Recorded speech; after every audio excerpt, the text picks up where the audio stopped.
The night was quiet in a way only deep forests understood. A gentle breeze slipped through tall pines, carrying the faded scent of rain that had fallen not long ago. The sky was a deep velvet blue, wrapped in drifting clouds that let the moon peek through in shards of pale silver. Mist hovered low over the forest road, swirling softly whenever a car passed, though tonight there was only one. Ethan drove without hurry. He liked nights like this when everything felt unhurried, when the world finally exhaled. He cracked his window open and let cool, damp air brush his face, a small comfort after days of work and distance. The forest felt alive in the calmest way, an owl hooting somewhere far off, leaves whispering quietly, rainwater dripping rhythmically from branches onto the soft earth below. He breathed in the quiet. He didn't know the quiet was about to end. It happened gently, the way life-altering moments often do. A flicker of movement between the trees, so small he almost thought he imagined it. But then the shape stumbled forward, out of the shadows and straight onto the road. Ethan hit the brakes, the tires hissing on the wet pavement before the car finally halted. In the cone of the headlights stood a tiny figure. Not a deer, not an animal, not fully human. A girl, small, rain-soaked, barefooted, froze where she stood. Her thin arms were wrapped tightly around her chest, as though she could hold herself together by sheer will. Her tangled hair clung to her face, dripping. Her clothes were torn scraps, barely hanging onto her trembling frame. But it was the ears Ethan saw first. Small, soft, wolf-like ears pressed flat against her head in terror. And behind her a fluffy gray tail dragging limp and heavy over the wet road. Ethan didn't move. Neither did she. Her breath came in shallow gasps, visible in the cold night air. She took one backward step, ready to bolt. He opened his car door slowly, carefully, hands raised in a gesture of peace. Hey, it's okay, he said, voice gentle as mist. I'm not going to hurt you. The girl flinched as if the words themselves were sharp.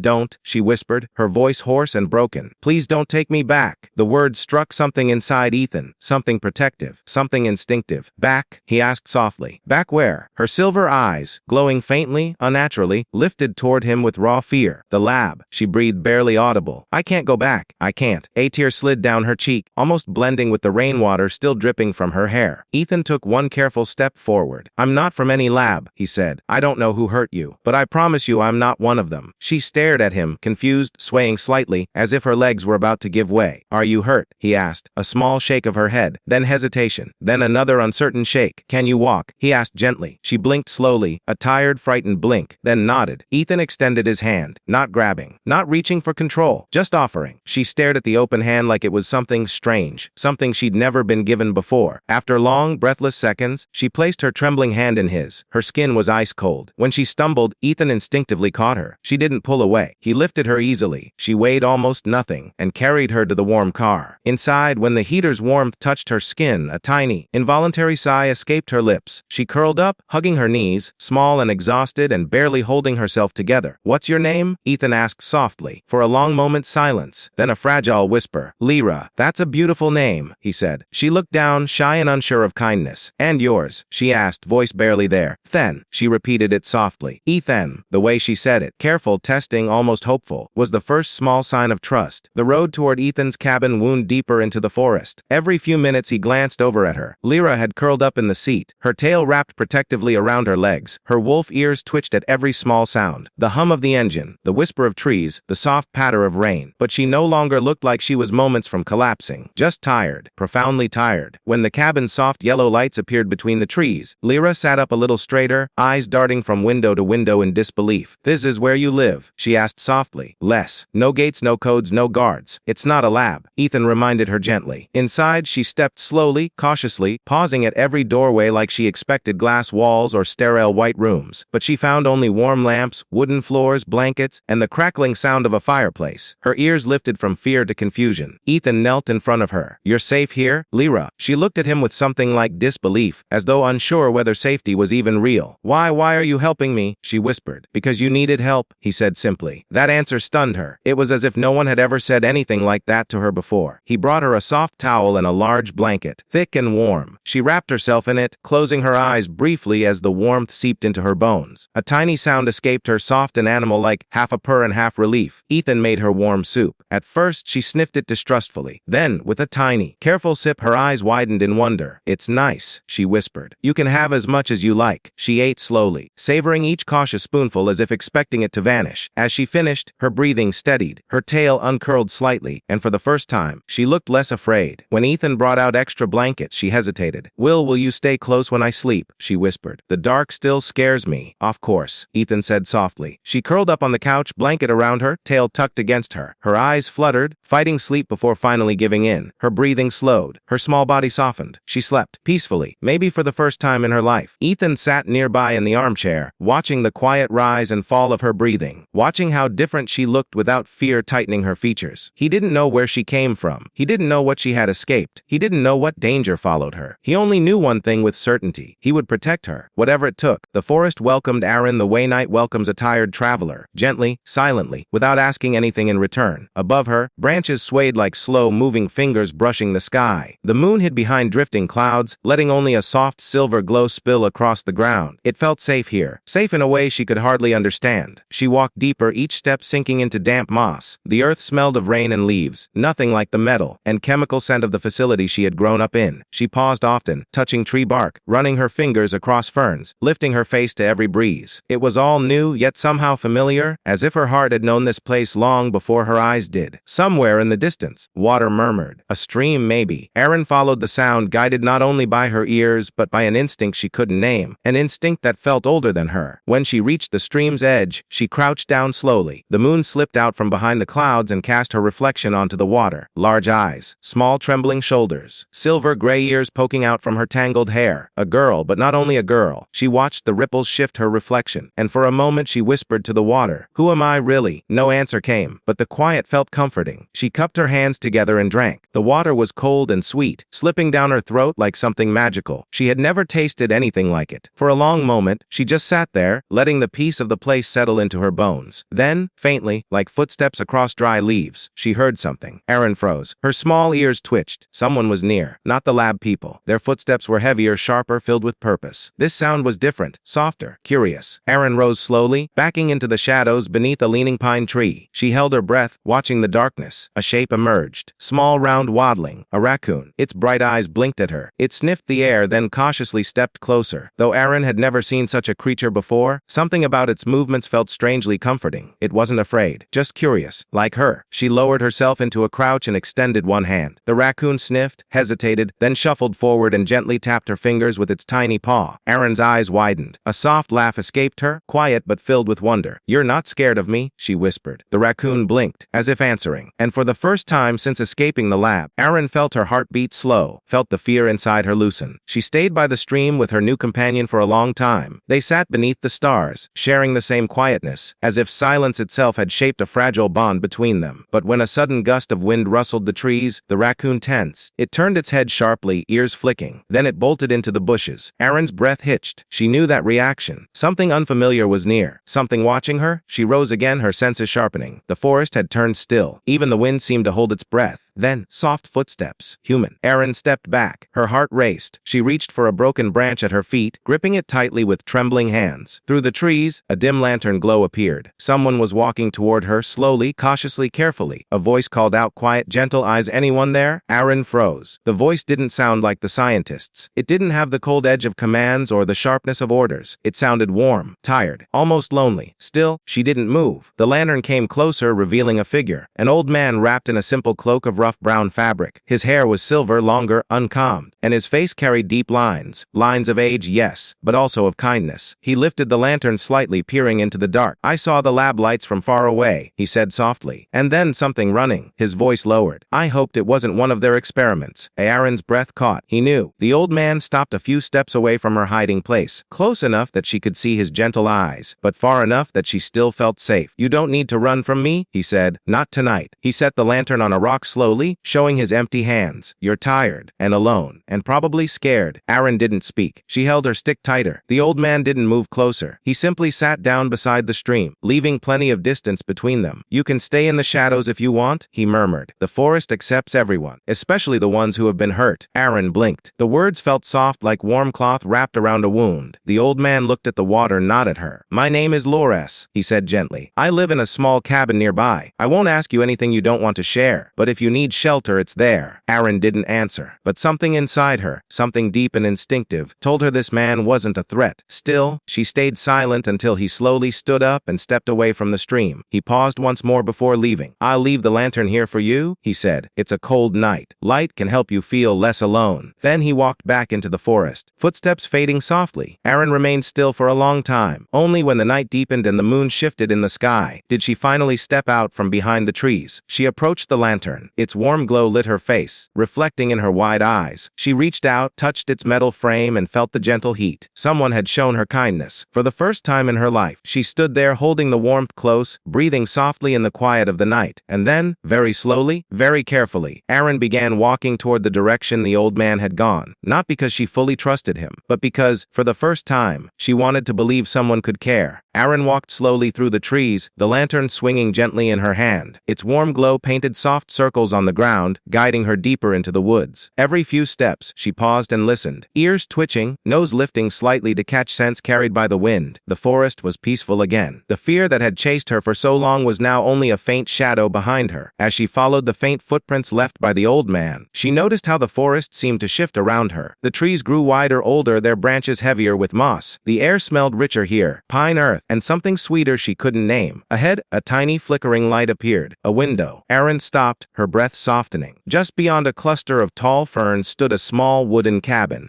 resting between two great oak trees as if the forest had grown it there by hand. Warm light glowed from inside, spreading into the night like a quiet promise of safety. She took a step closer, then another. The wooden steps creaked under her bare feet, and she froze, gripping the lantern tightly. Her heart thumped once hard, but nothing moved inside. No angry voices, no scientists shouting commands. Just the soft clatter of something being placed on a table, and the whistle of a boiling kettle. Aaron breathed out slowly and climbed the final step. Before she could decide whether to knock or run away, the door opened gently. Laura stood there, the same calm expression on his face. He didn't look surprised or frightened. "Welcome," he said softly, as if welcoming her was the most natural thing in the world. "Come in. You must be cold." Aaron stayed still on the doorstep. The warm air drifting from inside smelled of herbs and wood smoke, but she didn't move. Her instincts whispered, "Watch." "Wait." Loris nodded slowly, understanding her fear without needing words. "You don't have to trust me," he said kindly. "Just warm yourself by the fire. You can leave whenever you want." He stepped aside, giving her space. Aaron hesitated for a long moment. Then, very quietly, she stepped inside. The cabin was small but cozy. A fireplace crackled gently, filling the room with golden light. Shelves crowded with jars, dried herbs, tiny wooden carvings, and stacks of old books lined the walls. A kettle steamed softly over the fire. The whole place felt alive in a peaceful, comforting way, like a nest built for warmth. Aaron's eyes wandered slowly around the room, taking in every detail. No machines, no metal restraints, no needles, no white coats, just warmth. "Sit wherever you like," Laura said, keeping his voice low and even. "I'll make some tea." Aaron didn't sit. She stood near the fire, her back straight, her hands wrapped around the lantern. Its glow looked tiny compared to the fire, but she didn't let it go. Loris poured hot water into a clay cup, added some crushed leaves, and set it on a small wooden table. Then he stepped back, making sure not to come close to her. "You must be hungry," he said gently. "I have bread and berries I gathered earlier." He set a small wooden bowl on the table. Aaron watched him carefully. When he stepped away, she crept closer, moving like a frightened animal, silent, cautious. She sniffed the bread first, then the berries. Her stomach tightened with hunger, but she still hesitated. "You're safe here?" Loris whispered. "Eat if you want." Aaron took the bread and berries. She sat on the floor beside the fire and ate slowly, each bite tiny and thoughtful. Her eyes never left Loris. He didn't stare at her. He simply sat across the room, carving a small piece of wood with gentle, slow movements, giving her space to breathe. Minutes passed, then many more. Gradually, Aaron's shoulders loosened. Her breaths grew slower. The fire's warmth seeped into her cold fingers and toes. For the first time in her life, her body wasn't tensed for danger. Loris spoke softly, still carving. "I've lived in this forest for many years," he said. "I've seen strange things. Things created by people who shouldn't have created them." His voice deepened with quiet sadness. "You're not the first to run from that place, but you're the youngest." Aaron lowered the bread in her hand. A tremble ran through her chest. He continued gently. "You must have been very brave to escape." Aaron looked into the fire. For a moment, she felt the cold metal of the lab's hallways, the alarms, the shouts, the fear. Her throat tightened. I didn't want to go back," she whispered. Her voice sounded small, unused to speaking freely. Loris nodded. "No one should make you."